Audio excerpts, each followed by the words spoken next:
Hi, this person here is Paul Baran. This picture was taken at the most critical and tense moment in the Cold War.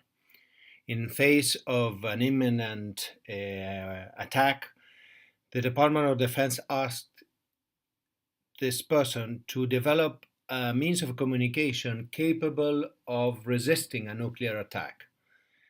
These are the drawings that Paul Baran published in his work on distributed communications. And as we see, his logic evolved from a centralized network to a distributed one. He was able to prove that even when 50% of the nodes of the distributed network were destroyed, his system did not collapse. What's more, it was more resilient than the previous logic that we see on the right. 50 years later, humankind has braided itself into a cortex of interconnected minds. This is Facebook with 1.5 billion people connected, exchanging ideas, solutions without pause. The following photo shows the change that occurred in 8 years. And this change is exponential. As we see, every one of us is carrying a powerful device that is connected to the cloud of minds. And I would like to stress the difference that exists between these two networks, because this is what is changing our logic and our organization processes. It's no longer about a different communication system, but a new logic system. Time magazine clearly illustrates this with the Person of the Year.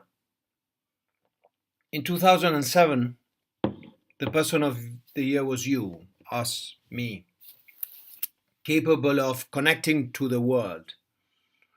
We had the ability to reach to the world from our computers. A home computer in 2007 had the same communication potential that a TV broadcasting channel, both in audience scope and in editing capabilities. Broadcasting shifted to the hands of the citizens.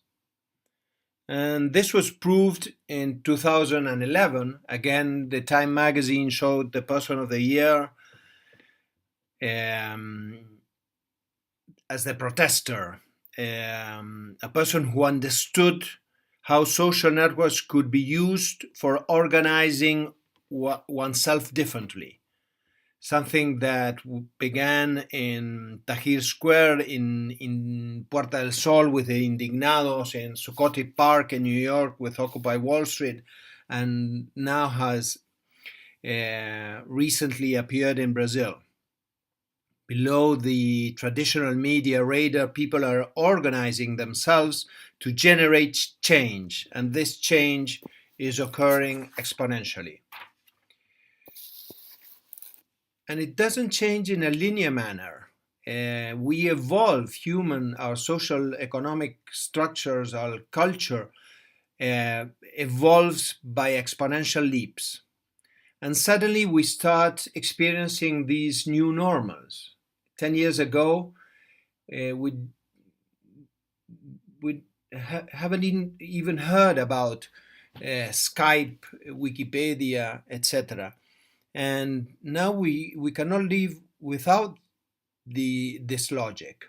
And it's growing exponentially. A year ago, we didn't even know what WhatsApp was. And now it has been valued in $19 billion, and more than 500 people are using it. So this is the change. We are moving out from a system of equilibrium to a new system of equilibrium. Marshall McLuhan, perhaps the finest theorist of communication in the last century, said that we go forwards towards the future gripping a rearview mirror. because we can't, we don't, we are unable, or we don't want to see that the world is changing, and we are unable to leave our ancient logic. I would like you to reflect for a moment and stop looking through that rearview mirror and to stand at the present, which is now our future, and see how our processes and our organizations are going to be impacted by this.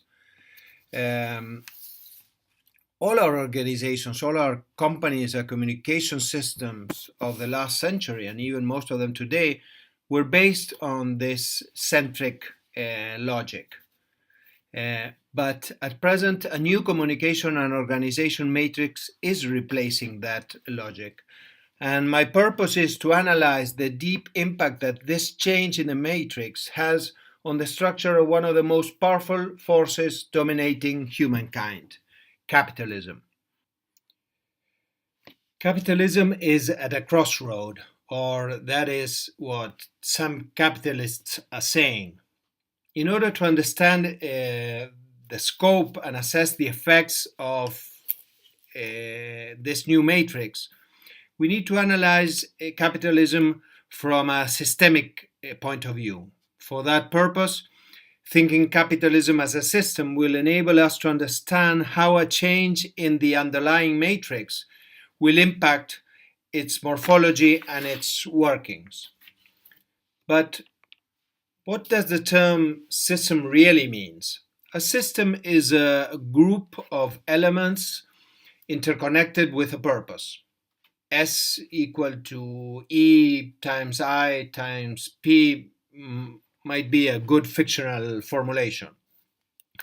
The systems theory argues that a change in one of the components has a change in the system, and a change in the system triggers feedback loops that affect, again, the elements and the purpose. But the I is what's driving the system at this time. Our organizations, all our companies, all our communications of the last century have been based in this logic, as you see on the left. But now we have moved to this new network matrix on the right that has a far ampler and deeper possibility and derivations, not just as a communication, but at the organization levels. There's a huge difference between these two models in terms of interconnectivity. The centric matrix on the left is limited, since all communication flows must go through a central node. On the distributed matrix on the right, the communications flow independently of the nodes, as Baran demonstrated with his experiments. But the system's greatest property does not lie in the elements. The emergent is the system's unique property. Emergent properties are found, for example, in the heart. The heart is a group of muscles and nerves whose emergent is not found in none of these individually, but as a whole, the heart is capable of maintaining life and keep pumping blood independently of our conscience. Water could be another example. Oxygen and hydrogen cannot separately achieve the properties of water. The more complex the systems, the more complex the emergent. It's impossible for capitalism to remain outside of this logic, and as a system, the I is clearly affecting the system.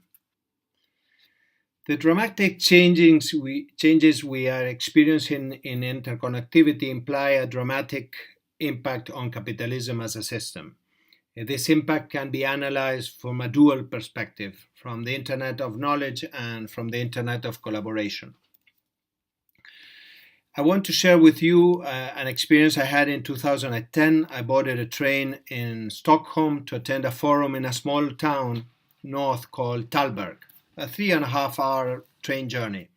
And this lady took a seat in facing mine. These were confronting four-person seats. And next to her was a journalist asking questions. I didn't know who she was, but thanks to the smartphone, internet, Wikipedia, in 2 minutes I had more information about her than she herself had, or at least more than the journalist had. And we had an interesting conversation. Her name was Elinor Ostrom, Nobel Prize in Economics of 2009, recently deceased. She was the first woman to be awarded the Nobel Prize in Economics because on the basis of tools present in the Web 2.0, she resolved some governance issues of what is known the tragedy of the commons. What is the tragedy of the commons? Any systems human use where the benefits are individual but the cost is shared among everyone deteriorates. A meadow, a fishing area, an irrigation area, the oceans, the Amazon, the planet. And Elinor, using certain mechanisms installed in our agenda, a new governance system which goes beyond the state and the markets. And that is why she was awarded the Nobel Prize in Economics. During the journey, she talked about her new book, Understanding Knowledge as a Commons. For me, it felt like fate, being able to sit there 3.5 hours with this lady who couldn't escape me, and my life changed dramatically. Then in terms of vision and application of knowledge, in front of me were most of the answers I had been seeking for a long time. What does Ostrom argue? She argues that there is an emergent in the networks which is being created by humankind, a collective knowledge, a commons available for everyone. Networks are not just about interconnectivity between people, but there is an emergent of this system, which is a new capital. It's a social capital that didn't exist 4 or 5 years ago, which today is available for everyone, and it's growing exponentially. As we can see, this is the volume of information that humans shall be creating in the next years. And it's being created collectively. It's a new form of knowledge. Each piece of information is uniting people and creating a collective consensus of this knowledge. Very much like Wikipedia, and I think Wikipedia is going to be one of the first experiments that we did as collective knowledge creators. And this knowledge is different. It's a knowledge that's emerging from the network, and one which our generation, I'm 53 years old, doesn't see. We don't see it because we live in a different logic. We have been raised under the centric logic, and now there is a generation that really understands it, that has a new operative system. Let's see some examples. This young boy is Jack Andraka. He was 15 years old last year. He was the first of these youths to make the news. His uncle died of pancreatic cancer that had gone undetected, and he asked himself, but how could they miss this cancer with the technology we had today? The fact is that the technology that was used was old. So he created this new device that is 168 times faster, 26,000 times cheaper, and 400 times more sensitive than the one that was used until that time. When they asked him, how did you do this? He replied, all the information is on Wikipedia and Google. Jack was the first teenager I detected of a generation that was doing something different. And it struck me that this young science hacker affirmed that all the information was available and was on Wikipedia and Google, and that the scientific industry had not yet found it. There are hundreds of examples of young people driving change. This is Easton LaChapelle, again, a teenager that created a sort of bionic arm which operates from his phone. But since it was too expensive to produce, he turned to a 3D printer, and for $300, he himself created this device, exemplifying a new trend, which is the democratization of production. While Jack Andraka needed the Johns Hopkins lab to put together his project into practice, Easton only needed a $1,000 3D printer to create it. This girl created a flashlight that is turned on by hands energy. Again, she's 15 years old. Examples abound for this generation that is demonstrating that the information necessary to hack science is available today from a collective knowledge commons. They are also demonstrating that knowledge for innovation is a commodity, that there is a logic and a language for detecting it. And this generation of young people, here is another case, are not yet occupying spaces of power in governments or markets, but they will soon be there.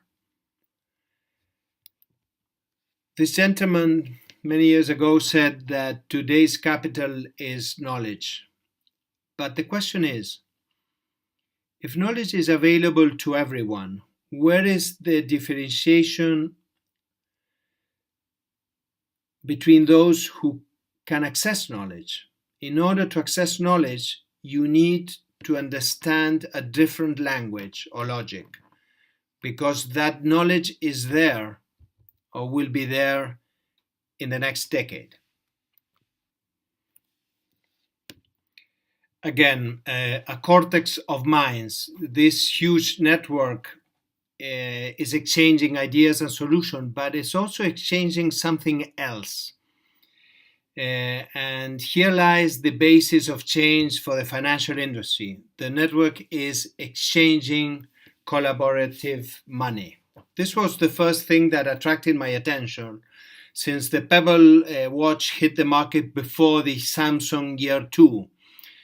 On a platform of crowdfunding called Kickstarter, people propose products and ideas. In this case, 68,121 persons invested in this idea to make it possible. And there is more. If you look, you'll see that there is 15,000 comments, which show that people did not only provide money, but also knowledge and ideas to improve this product. Last year, Kickstarter funded over $1 billion in projects, more than 60,000 projects, and there are many platforms like this. And this is a trend where people are getting together around sharing or lending money. Forums recently featured the Lending Club as one of this year's most innovative companies. The Lending Club is a group of people, again, who lend money to others. Someone, for example, has $100 and decides to create a portfolio lending 10 to this person and 10 to the another one, etc. Diversifying his assets. Look at the exponential growth that the Lending Club had in the last 3 or 4 years. These are people willing to lend money to others.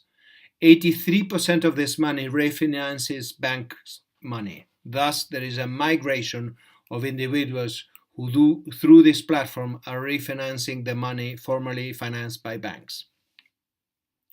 This little device recently appeared in Kickstarter.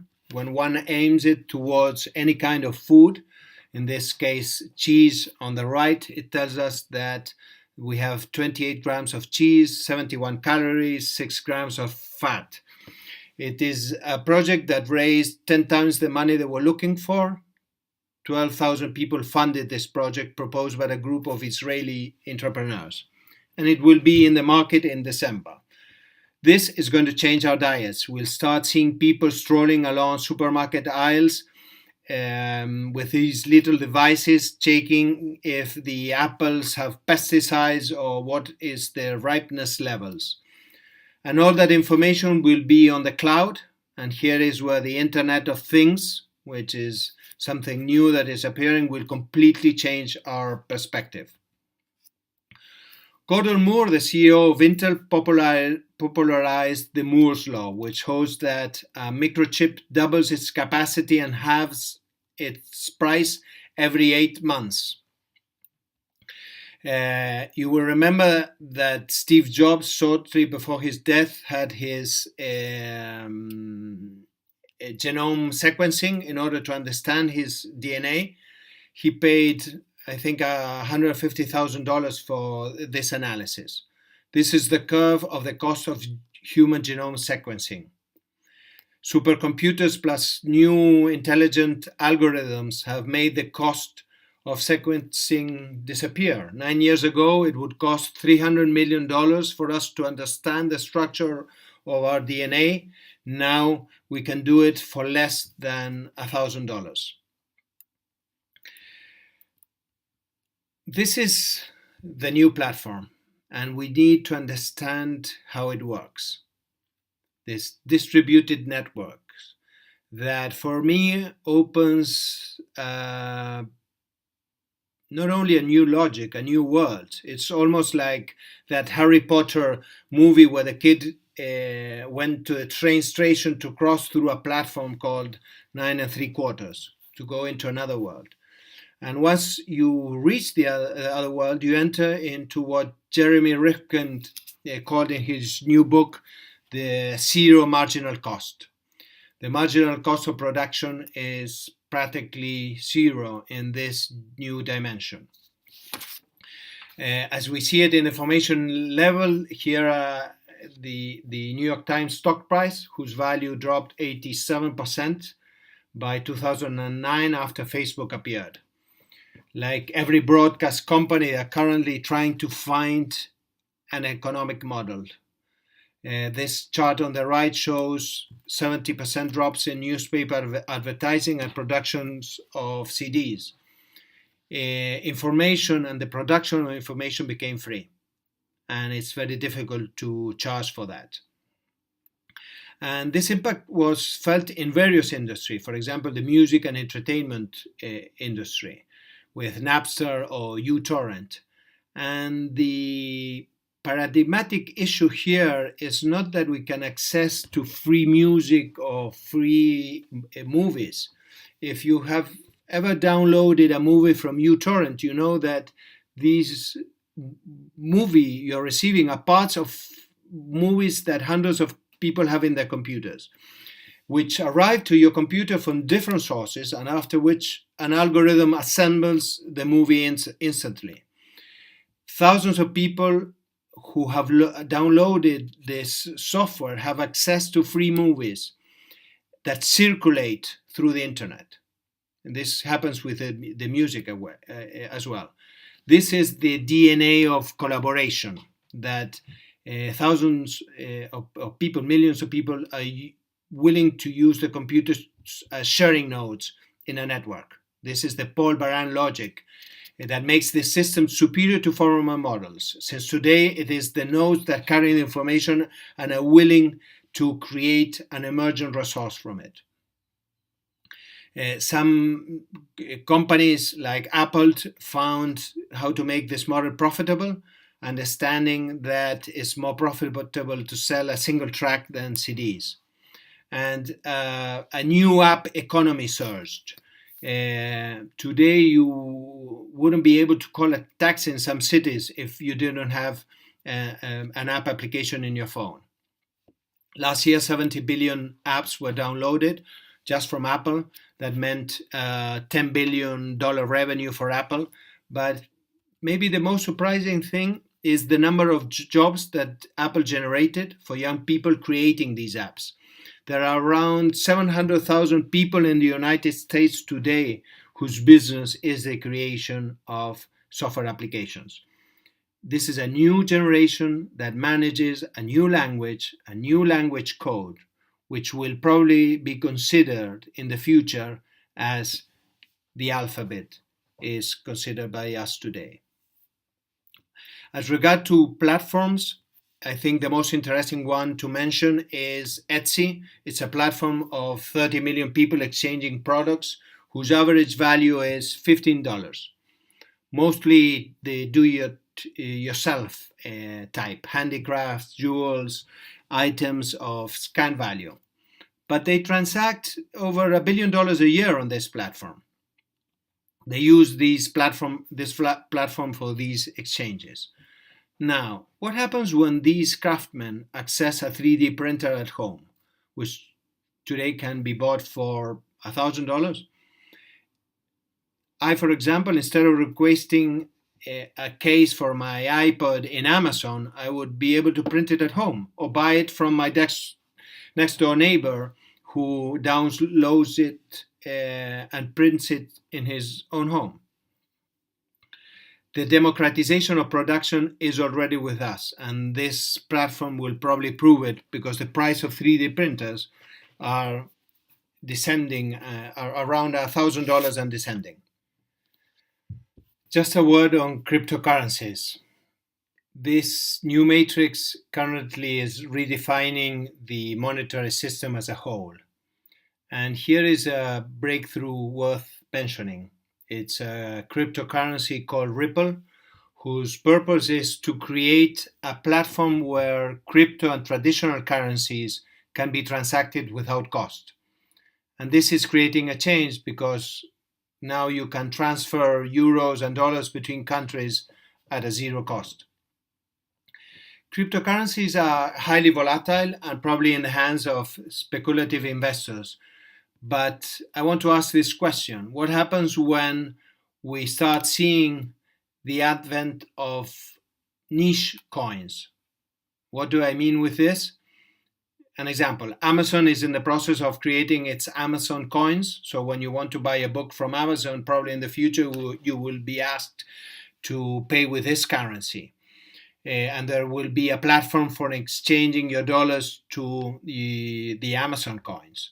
The same will happen with Etsy, probably. Suddenly, currencies might lie behind an ideology or a group of people or communities that transact their business or goods in a certain associated currency. Since the cost of going in and out is zero, Etsy might well decide in the future to create its Etsy currency for the community. Back to Elinor Ostrom and the Knowledge Commons. What is the opportunity here? To create a social capital, a knowledge commons in constant evolution and perfectioning, driven by the commitment of a community and a group of network persons that find a resource and create a system interconnected by the elements with a purpose. The purpose is simple: to better this resource, to give people the opportunity of creating a knowledge commons. Give them the protocols and the organizational tools to manage it, and they will create and sustain this new social capital, which is a collective knowledge resource. Finally, let me leave you with this thought. Each time the human race faced an overload of information, it created a new operational system, a new language. Hominids trying to hunt down a mammoth needed to have at least 4 words: right, left, attack, run, in order to cut down this huge beast. They needed the spoken word as an order-providing system. In summer, where there were agricultural surpluses, someone came up with the idea that if 3 sacks of wheat were brought, 3 marks should be made on a clay tablet, which was dried in the sun, and here came writing and math as 2 new languages, not communication languages, but organization languages. A glorious period of innovation flourished. Ceramics, architectural, sailing, all this happened in summer of a very short period of time, maybe a couple of centuries, but a short period of time. When diversity and information overload came together, they created the need for new organizational languages. Writing and mathematics brought a new overload of information which science could only resolve, and today every one of us here who has attended a university has his own science degree. Computers and informatics solved the science overload, and in the face of what we have just analyzed, this new language, the internet, has appeared and evolved very rapidly into Web 2.0 and into our current network language. And if we understand that this is a language running on a new matrix, we have 50% of the answer. Understanding is 50% of the solution. And capitalism will soon understand this, and as a system, it will very rapidly change the conscience of the elements, us, and its purpose. Thank you very much.